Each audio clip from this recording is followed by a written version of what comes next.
Les paysages de nos montagnes. Du vert sur les flancs, du blanc tout en haut, quelle que soit la saison. Voilà pour la carte postale d'avant le réchauffement climatique. Là où la transformation est la plus visible, c'est au sommet de la montagne. Nous allons monter à plus de 3000 mètres d'altitude sur le plus haut glacier des Pyrénées françaises qui accumule les records de fonte année après année. Cette équipe de scientifiques effectue les dernières mesures de l'année. En manches courtes et chapeau, alors que nous sommes début octobre, ça n'a rien de normal à cette altitude. C'est la surface du glacier. Oui. Regarde là. T'es où, hein? Anormal également, l'omniprésence de la roche, qui perce le glacier comme un gruyère.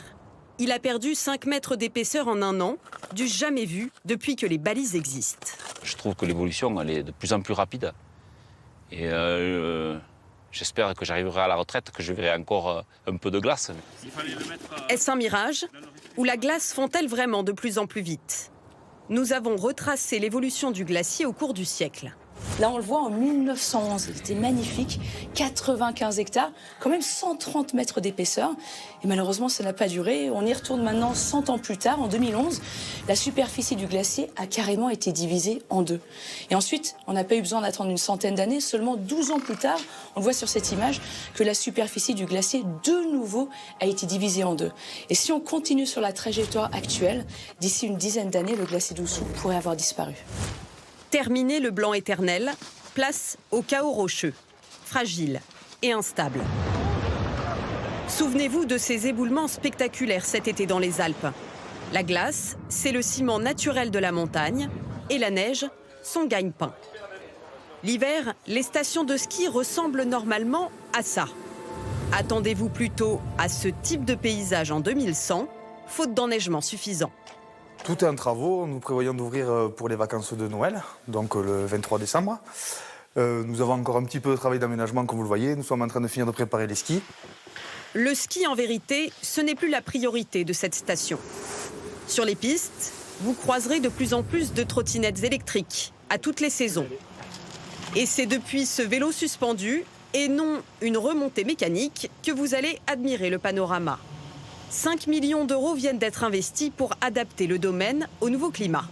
C'est une manière de pallier le manque de neige et de trouver une viabilité économique lors des hivers en déficit d'enneigement. Oui, on est une station par rapport à d'autres qui sont nos voisins. On est une station où on n'a pas de canon à neige. Plus de canons à neige, incompatible avec la sécheresse annoncée, mais des activités à sensation ouvertes toute l'année. Les stations de ski pourraient rivaliser de plus en plus avec les parcs d'attractions. Et la végétation dans tout ça? La réponse se trouve un peu plus bas dans la vallée. Pour 1 degré de plus sur le thermomètre, les plantes doivent monter de 150 mètres en altitude pour retrouver exactement les mêmes conditions climatiques. Voilà pourquoi certaines espèces, comme la jacinthe des Pyrénées ou encore le trèfle alpin, pourraient complètement disparaître des paysages de moyenne montagne. Ces plantes, les troupeaux en raffolent. Elles sont indispensables à leur alimentation, dans les pâturages du printemps, comme à l'étable l'hiver, quand ils sont nourris au foin. Mais ça n'existait pas, cette altitude-là, quoi. C'est en train d'envahir. Le genevrier y était, mais le reste n'y était pas, quoi.